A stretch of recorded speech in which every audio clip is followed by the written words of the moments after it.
Welcome, Luiz, to Medallion Pages. It's a great pleasure to talk with you about the band, obviously in this new album and more things relating today. So, how are you? How are you today? And how is the band? How is the band Piah Mother doing during the last days or during the last years?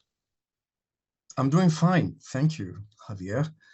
The band is doing great. We just released a new album. It's called Under the Shadow of a Foreign Sun. It's been out for about 2 weeks now. Yeah. Okay, awesome. When did you start writing songs for this new album? And or are all the songs new, or did you rescue any compositions that were left on the previous albums? No, they are all new. And they were written in a very short period of time, actually. It was between July and January of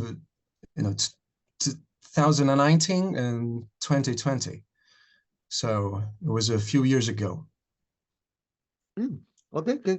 So checking your discography, the band starts in 2010, then you decide to work in the first album, second, and I saw that you were keeping working all the time in albums because 14 years the band has, and now you have three albums on your career.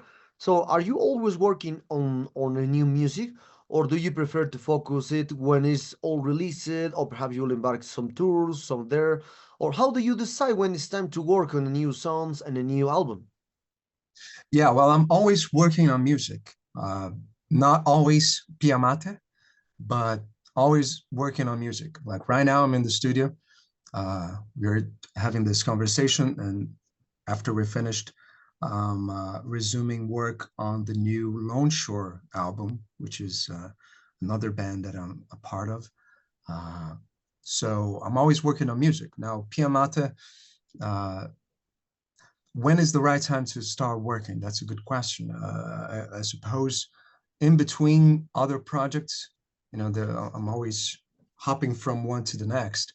So when I started working on this new album, I had just finished working on a different project, the Helga album. I'm not sure if you heard it, which is an EP that I worked on for like a whole year back in 2019.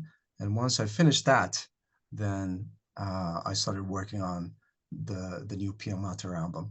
And after I was done with that, the new Lone Shore record. So it's a cycle of constantly working on music, but not always the same.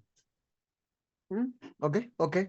Well, Pia Mother has always had a varied sound with the progressive metal genre in general. So, what sounds can we expect on this new album? Are they any new music sonic elements? Has your way of composing and recording songs changed much over time? It changed, yes. The word matured is feared by some people and disliked by some people, but I like the word mature. I think we matured as songwriters. I think the songs on the new album are I feel more connected to them. I feel that we succeeded a little bit better in creating an atmosphere from start to finish on this album. The idea of doing an album in the first place is always to create a journey. It's not just a collection of songs.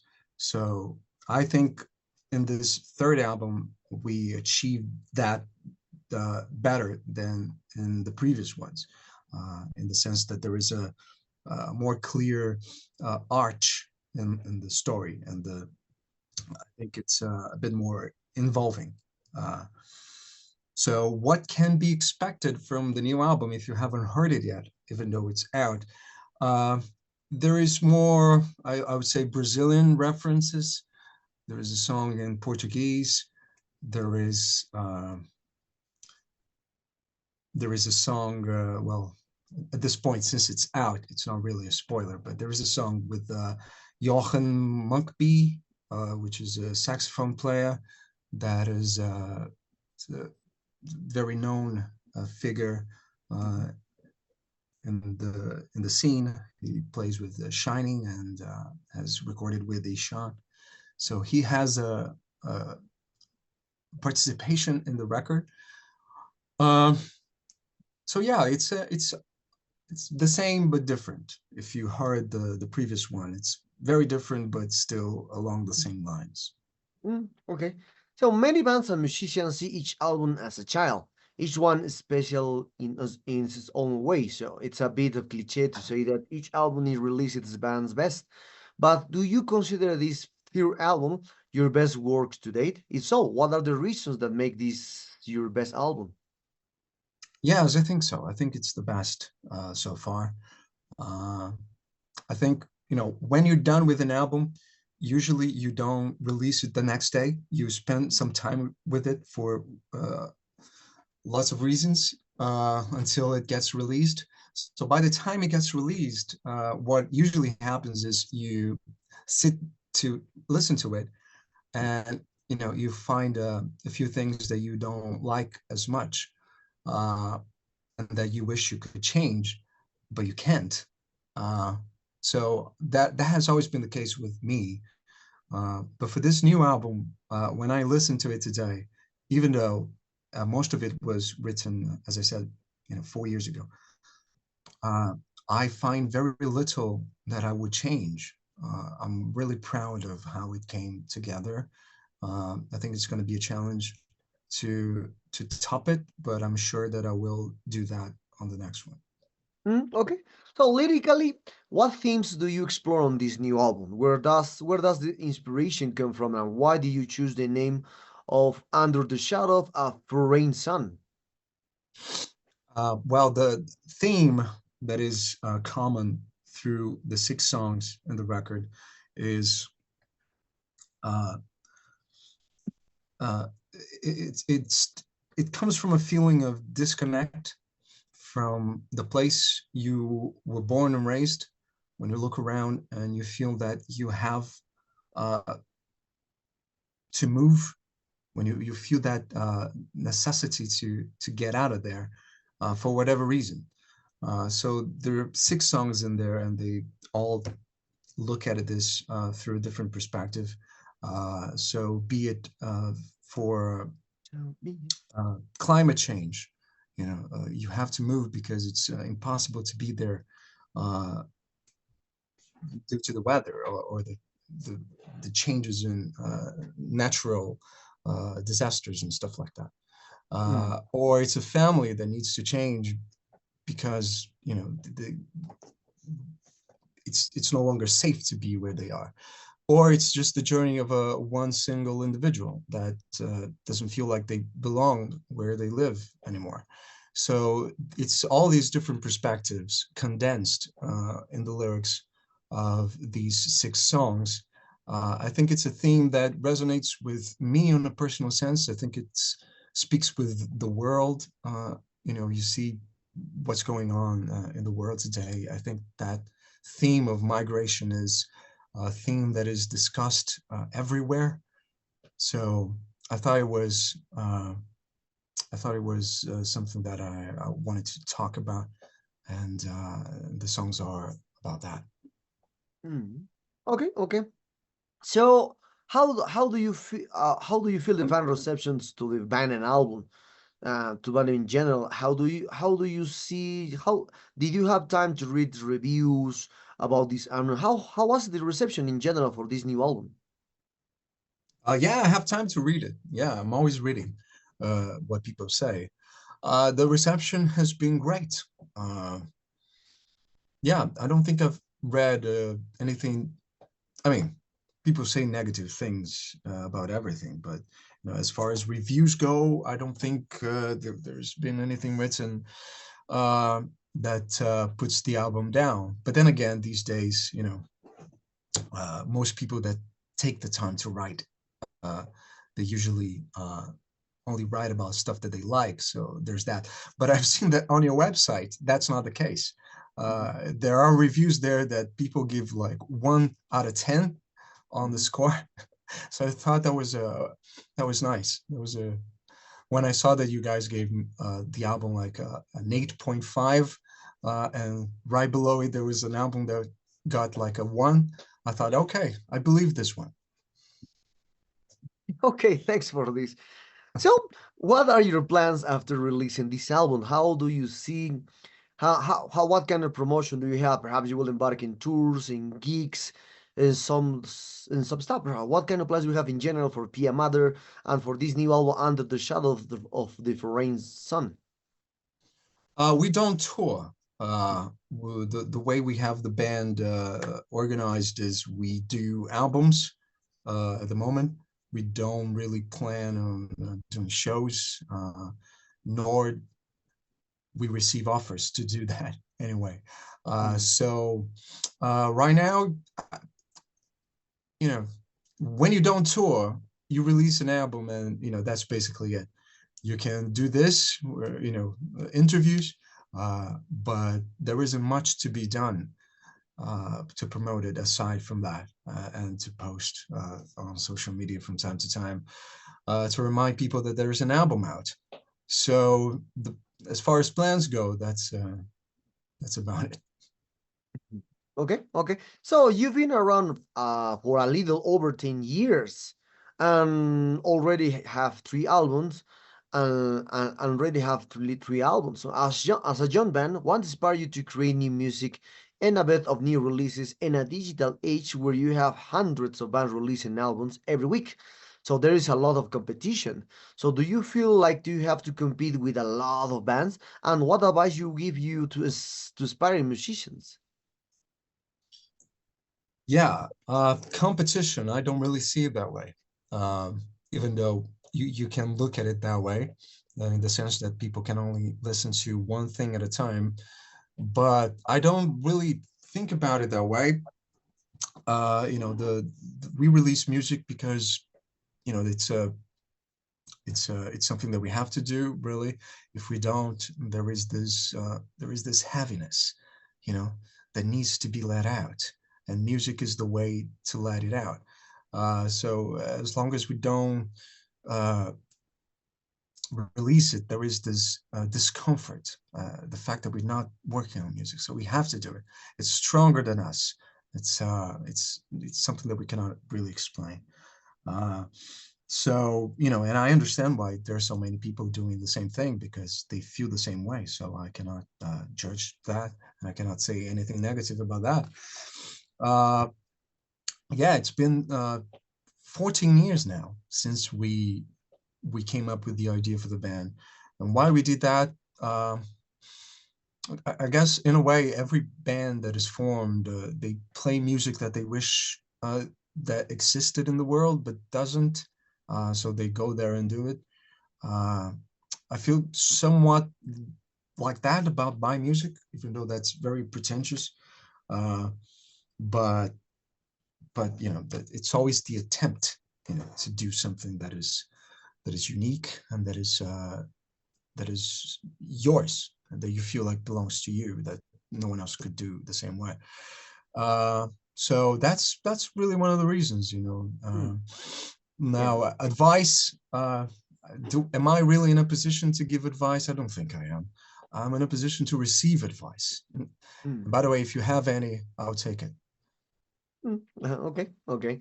So, being a band with a varied sound, how do you see the issue of labels? Fans and media always try to label the bands and start playing with words like symphonic, black, death, trash, I don't progressive, and a lot of things. So, how do you describe your sound yourselves? How do we describe it? Um, well, these days I see a lot of bands trying to coin new terms to describe their music. I think that's I don't know. That's a lost fight. It's not really up to you to create a tag and try to push it yourself. I think the job of the musician is to make the music, and then there's guys like journalists, who analyze it and create terms to describe it, to better communicate with their audience what the music is. So I don't really feel like it is my job to describe my music with words.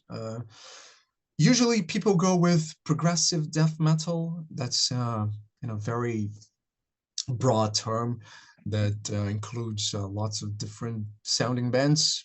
And so far, I think that's the one that I feel describes it the best. So I would go with progressive death metal. Yes. Hmm. Okay. On the other hand, I imagine you must also mention sometimes that your sound is reminiscent of certain bands that may have inspired you. But you have ever been told that you sound like a certain band when you really don't? But yeah, all the time. All the time, we hear things like, "Oh, that section was inspired by such band," and I never heard the band. That happens all the time, especially because I think people who listen to this kind of music. They listen to bands that are somewhat similar, and they are trying to do and they do things that are inspired by the same artists that we are. So they assume that we listen to these bands as well, these contemporary bands. But I normally don't. I usually listen to bands that I grew up listening to. So they were not the bands that we are usually associated with. The new bands. They were not around. 14 years ago when we initiated the band. So uh, we don't really keep up with bands that are too much alike. That do things that are like progressive death metal. Usually I will listen to like progressive rock or death metal. It's rare that I will sit down to listen to a band that does that tackles the same style that I do. Okay. Okay. Switching gears, there is a lot of talk these days about the advancements of artificial intelligence and how fast it has advancement that is being used in the arts both for composing music and for graphic art. How do you see this from your perspective, and do you think in the future you will use it to compose, design, and cover or a video, for example? I don't know. Uh, to be honest, I don't like the way it is being used these days. It feels very lazy. When they just go on Me Journey and they type a prompt and create a bunch of images and then string them together to create a video. I think they all end up looking the same, and it feels very soulless, to be honest. Uh, and I don't like that particular use of artificial intelligence. Or bands like I think it was a Pestilence, a band from the Netherlands that they went into a bit of a controversy because they wanted to use artificial intelligence artwork on their album, the cover of the album. And there was a bit of a backlash. And at the end of the day, the label decided that they didn't want that and they ended up changing for something else. And there are other bands that are doing things like that, and it feels lazy. It doesn't really, it's not a good look for the scene to have bands doing things like that. It's not necessarily the use of artificial intelligence. It's when it's like that. When it feels like it's when it's lazy. If you do it in a way that there is uh, there is a sense of like there's something there, some soul into it, some effort, uh, then some human effort and some human intention. I think that's the point. Uh, when it's like that, then I've seen good things being done with AI, but otherwise, most of it, like 99% of it, is it just comes across as lazy. And one thing that is also needs to be mentioned is that metal as a community and as a as a culture, it involves much more than just music. It involves people that do the artwork uh, as well, people who do the videos. And if we just uh, say to the world that we don't give a shit about them and we're just gonna do worry about the music and do the artwork ourselves through AI, then these people these artists they are thrown under the bus, and we don't want that. We want to take care of our own. And, I want to, if I check out new music, I want the artwork to be done by a real person. I will say that. Okay. We are very close to end this interview, Luis. And for this aspect, a term that caught my attention is about the concept of progressive death metal and in understanding because in the 90s, I'm from the 80s, and in the 90s, this term was with, well, were with cynic or opeth. So, if one analyzed the music, it was much more progressive metal than death metal.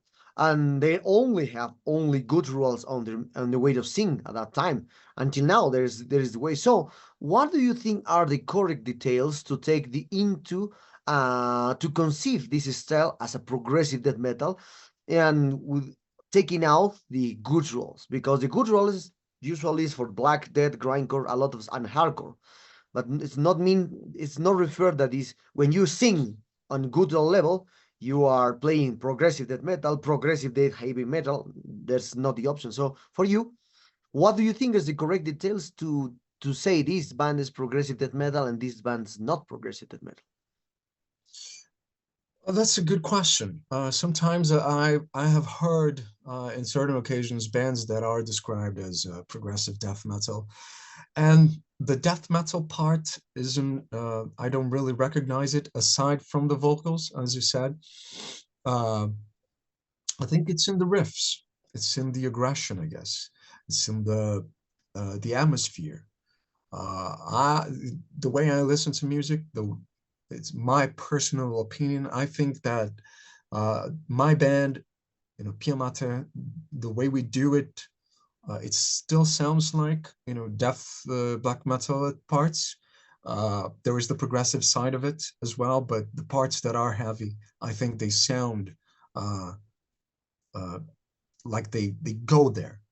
It's hard to describe why, but I feel that way. Some other bands do that as well. Lots of other bands that are described as progressive death metal. I think they are accurately described as such. Uh, but yeah, I think it's in some cases, even if there isn't much death metal, I think when they go with the term progressive death metal, I think it's in a way to kind of alert the people who are listening to the fact that there is death metal vocals on it.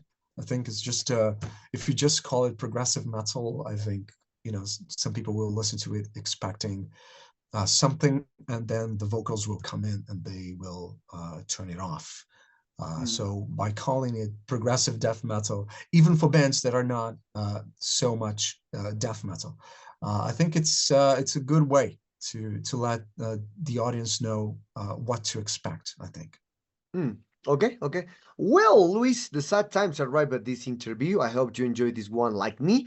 This I new did. album is a great one. It's a great one. I hope you. I hope we'll see it soon at a physical copy here on one of the three cities that or one of the three countries that we handle with Metallerion. So perhaps you want to add something to your Latin American fans and obviously Metallerion followers. Sure. Well, thank you, Javier, for the time, for the great questions. I had a great time. Thank you for listening. If you are here because of the band, thank you very much for the support. If you're here because of the channel, I would encourage you to check out the band. It's called Piah, and the record is called Under the Shadow of a Foreign Sun. It was released on July 5th by Italian label Code 666, and you can find it everywhere. It's on every streaming platform, and it's on YouTube as well. And if you hear it, if you check it out, please reach out to us and let us know what you thought. And if you want to stay up to date with our music and the activities of the band, you can follow us on social media, and you will know everything ahead of time. So thank you